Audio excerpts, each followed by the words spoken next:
தாவேக்கா தனிச்சு நிக்கணுமா இல்ல கூட்டணியோட இருக்கணுமா? விஜய்க்கு நல்ல வாய்ப்பு இருக்கு. ஆனா அவர் ஏடிஎம்கே கூட கூட்டணி இருந்தாதான், எதிர்கட்சியா வந்தாதான் அவரால் எதுவும் பண்ண முடியும். இல்லைன்னா டிஎம்கே வந்தோன்னா அவர் இல்லாம பண்ணிடுவாங்க. பிஜேபி இல்லாம எந்த கட்சியோட கண்டிப்பா இதாக மேடம்.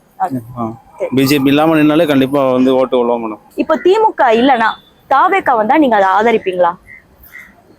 ஆட்சி அடித்தட மக்களுக்கு யார் நல்லது செய்கிறாங்களோ கண்டிப்பாக அந்த ஆட்சியை நான் ஆதரிப்பேன்.